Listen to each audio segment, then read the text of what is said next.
كاين بعض الناس الله يهديهم، انا انصحهم اذا صلوا هذيك الصلاه غير يعاود، غير اذا ما كانش قيام وما كانش ركوع وطمأنينة وما كانش سجود وطمأنينة، من هذا المنبر راني نقول لك صلاتك باطله وغير عاود الصلاه.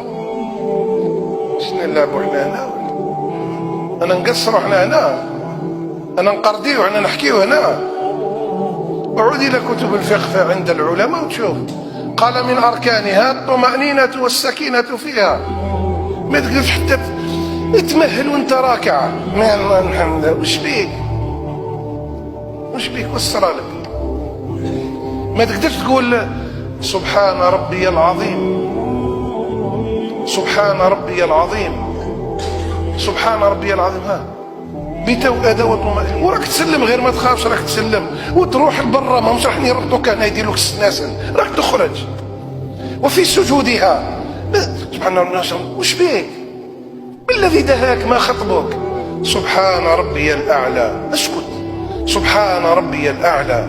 سبحان، تعرف ايش راك تقول؟ تقول سبحان ربي، راك تسبح الأعلى عز وجل. وبعد التسبيح في السجود، بعد التسبيح ادي لك وقت قل اللهم اغفر لي وارحمني وعافني واعف عني. تبخل نفسك.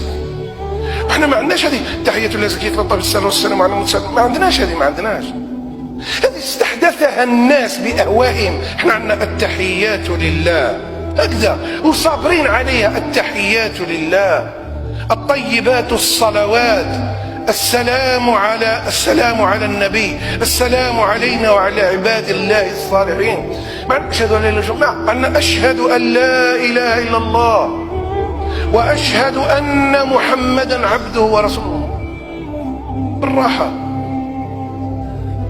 أنا تعجبت كيفاش هذا مصلي ربي يتوعد بعذاب في جهنم، هو يصلي وله الويل.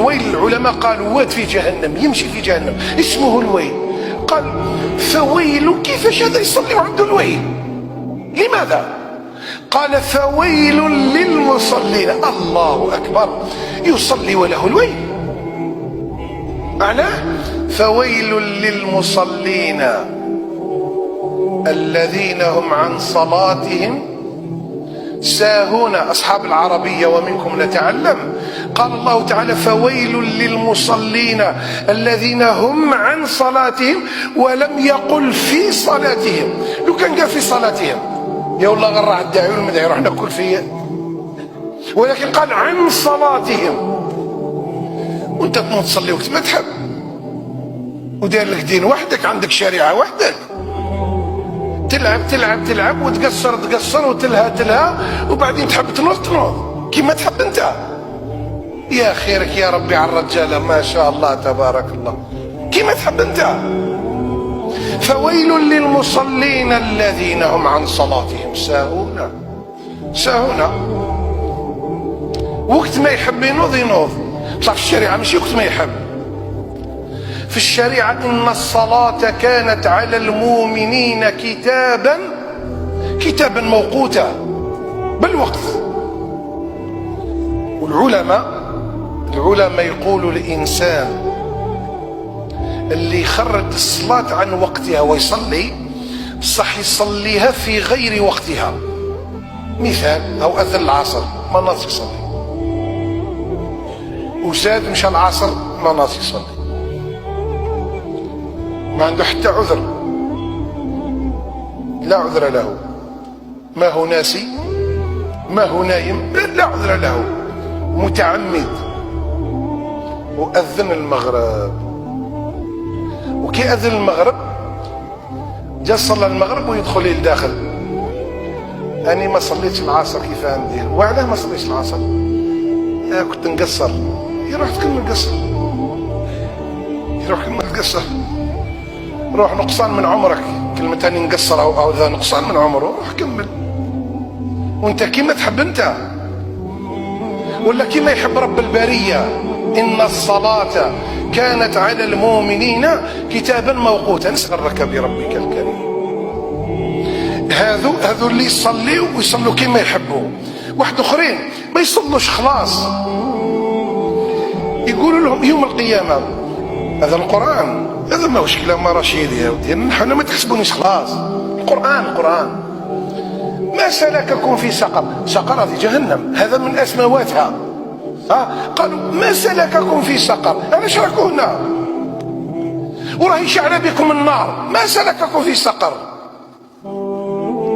قالوا لم نكن من المصلين، ما كناش نصليو. كنا كي كان شيخ رشيد يلقانا برا يقولنا نصليو، ان شاء الله شيخ، ان شاء الله دوك تشوف ان شاء الله. خاطر هذا ان شاء الله زوج، كاين ان شاء الله تعليق وكاين ان شاء الله تحقيق. كاين اللي تقول ان شاء الله هذا ويعلق، وكاين يقول لك ان شاء الله من وراك يروح يغتسل ويجي. ما سلككم في سقر؟ علاش ربي حشركم فيها وداركم فيها؟ قالوا لم نكن من المصلين. بكتوش تصليو. والاذان هذا اللي راهي ترفع شاهد على الخلائق كلها يوم القيامه، كل الخلائق شاهد عليهم. هذا الاذان تاع المؤذن الذي يرفع في اليوم 5 مرات في اليوم والليله، شاهد عليهم وما عندهم حتى حجه. وفي سوره المؤمنون ألم تكن آياتي تتلى عليكم؟ قالوا الآذان. وفي سورة فصلت وما نحسن قولا ممن دعا إلى الله، قالوا المؤذن. لما راه يعيط هذا، لما راه يأذن، وعلى بنينا الجامع ودرنا السمعة ودرنا مكبرات الصوت، لمن احنا نهضروا مع الجماد. وزيد انت من المسلمين، كيف لا تصلي؟ كيف لا؟ انت مسلم، كيف لا تصلي؟ وحنا في الفقه نتاعنا تارك الصلاة كي يجيو الى اهل الفضل هم العلماء والساده والمشايخ يقولوا فلان مات ويعرفوا بلي ما يصليش، يقول لهم روحوا صلوا عليه انتم. يقولوا في الفقه قرينا عند المشايخ يقول لك ولا يصلي عليه اهل الفضل. شوف صاحبه يصلي عليه ولا كاش واحد يصلي عليه، علاه؟ هالناس انت بيقولوا هذاك ما صلوش عليه المشايخ نتاع البلاد الفلانيه، ما صلوش. لماذا؟ يقول لانه كان تاركا للصلاه. ولا يصلي عليه اهل الفضل. والكبيره كل اي سماء تقلك اي سماء تظلك واي ارض تقلك يا تارك الصلاه. منين تبدا وين تكمل؟ وقد جاءنا في الخبر عن سيدنا رسول الله صلى الله عليه وآله وسلم أن أول ما يحاسب عليه المرء العبد من الأعمال يوم القيامة الصلاة.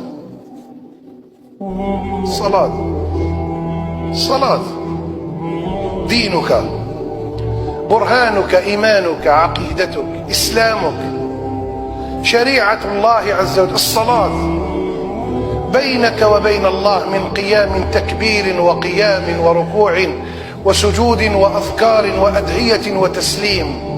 الصلاة من حافظ عليها